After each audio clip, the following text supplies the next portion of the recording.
All right, let's talk about something critical, conducting a business impact analysis, or BIA, but specifically for AI systems. You're going to see pretty quickly why your standard disaster recovery plan probably isn't going to cut it, and what new ways of thinking you need to bring to the table. Just so you know, this is the second part of a much larger 15-part tutorial. It's all based on a really detailed guide from Virtualization Options LLC about developing a DR plan for AI systems. Today, we're zooming in and focusing only on Chapter 2, the Business Impact Analysis. So here's our game plan. We'll start with AI's unique impact on the business. Then, we'll get into how to analyze just how critical these systems are. After that, we'll talk about prioritizing everything with tiers, and we'll wrap up by defining the recovery objectives that actually matter for AI. Okay, first up, AI's unique business impact. We're going to dig into why your standard, off-the-shelf BIA playbook just doesn't work for these incredibly complex and dynamic systems. So, what really makes an AI failure different from, say, a traditional database going down? Well, the answer is way more than just downtime. We're not talking about a simple on-off switch here. The consequences are, well, a whole lot more complicated. And this is where it gets really interesting. An AI system can be technically up and running, but be suffering from degraded model performance, which means it's making bad, maybe even costly decisions in real time. Or, think about this, your training capabilities could be compromised, meaning your models are actually getting dumber over time, not smarter. You could lose that crucial feedback loop from production data. And since AI relies on these complex data pipelines, one tiny hiccup can cause a massive cascading failure that takes down the whole chain. It's a whole different ballgame. Okay, so we know the risks are different. How do we actually build a BIA that can handle it?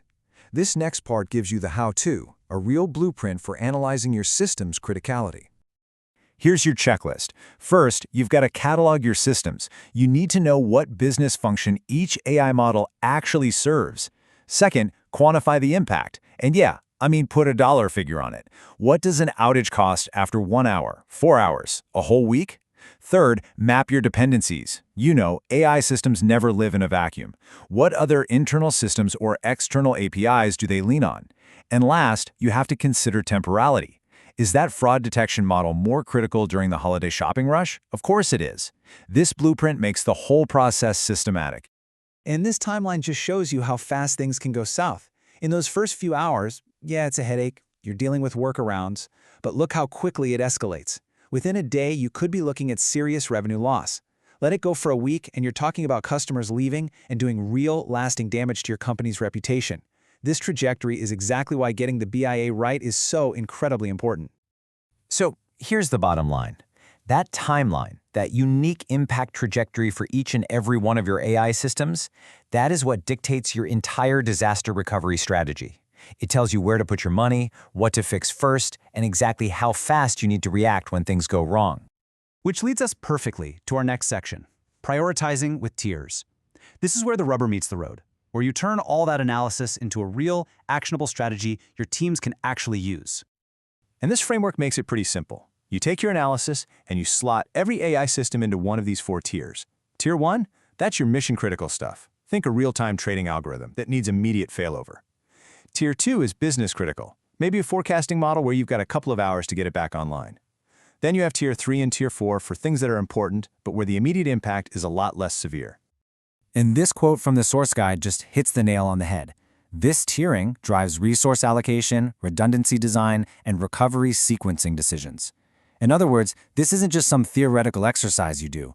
This is the central pillar of your DR plan. It literally tells you where to spend your money and your time. All right, our last section, defining recovery objectives. Think of this as creating your recovery scorecard. How do you know when you've actually succeeded? What does recovered really mean? So we'll start with the ones you all know. For any IT pro, RTO, or recovery time objective, is bread and butter. It's just the maximum amount of downtime you can stomach before the business impact gets truly unacceptable. Simple enough, right? And of course, there's its partner, RPO, the Recovery Point Objective. This is all about data loss. How much data can you afford to lose? An hour's worth? Just a few minutes? For AI systems that are constantly consuming data, this metric is absolutely huge.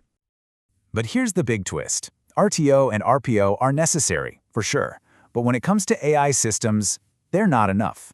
Not even close. To really recover, you have to go deeper. You need metrics that measure the quality of the system's intelligence, not just whether it's turned on. And here are the new rules of the game. You've got MPRO, the Model Performance Recovery Objective. Basically, how fast does the model get smart again? Then there's FFO, the Feature Freshness Objective. How old is too old for the data it's using? And finally, IQO, the Inference Quality Objective. How much dumber are we willing to let the model be during a recovery? These are the metrics that define a true AI recovery. Wow, and this table brings it all together beautifully. It maps all of those objectives, the old ones and the new AI-specific ones, directly to the tiers we just talked about. I mean, just look at the difference. For Tier 1, it's less than an hour of downtime, near zero data loss, and absolutely no degradation in quality. Compare that to Tier 4, where you've got days to recover and can live with some performance hits. This is your recovery scorecard all in a single view. So here's the most important takeaway.